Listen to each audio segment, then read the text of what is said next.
Bismillah, elhamdülillah. Biz dükkandırdan baldarızga, inileriske, же өзүскө ар кандай ушундай индиштерде жазылган ар кандай бир азыктарды алып калышыбыз мүмкүн.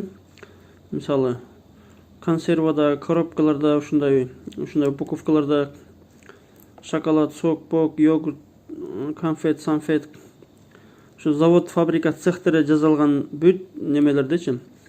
Ошондой азыктарды алууда, колдонууда абайлашыбыз керек. Өзгөчө мусулмандар биринчиден арам заттар кошулуп калышы мүмкүн.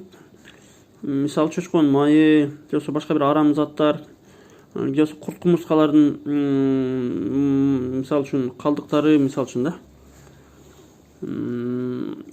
А бизде курт кумурскалардын адашпасам бир 3 түрү гана адал эсептелинет. Калгандары арам да жешке. Мисалы, монун жазууларын араңдан көрдүм да, араңдан көрдүм мынакей. Араңдан таптым. Мен берде биз адис күчтүү эксперт эмеспиз. Бирок үстүртөн маалыматыбыз бар да. Мисалы, бул жерде мынакей кармин деген турат. Көрдүңөр, боеп койдум. Кармин. Кармин бул Е120 адашпасам. Бул кашенил деген курттан жазалат. Ар кандай дешет, курттун өзүнөн дейт.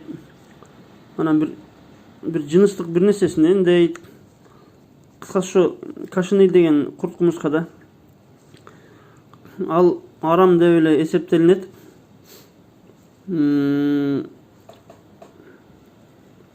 Ошого балдарга же өзүскө ушундай бир ар кандай упаковкаларда нерселерди жегенден өтө айтат болушубуз керек да. Арам нерселерди жесек дуалар кабыл болбойт, күнөөкөр болобуз. Көптөгөн кесепеттер бар да. Балдарыбыз ыймандуу, солих болуп чыгышы да кыйын болот да. Обезжиренное молоко, вода, глюкоза, фруктозный сироп, наполнитель дейт. Ароматизатор, регулятор, кислотная, лимонная кислота бул эле билесиңер, э? Загуститель Е1422, гуарова мая, камедь, желатин дейт, мынакей, желатин, мальтодекстрин, регулятор, фосфат натрия, мынакей. Мен ушу карминди көргөнүм ошо болду да, кармин. Сары менен боелуп турат. Анан арам нерселер кошулуп калган аз келгенсип, мисалы үчүн зыяндуу химиялык каражаттар болот да.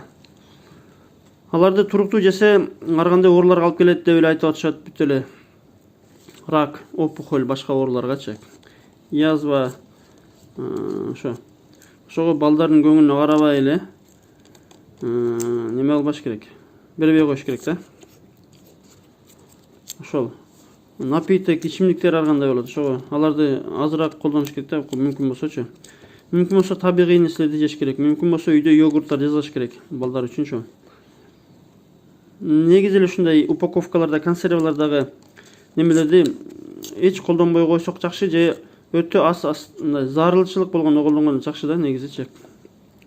Ошо.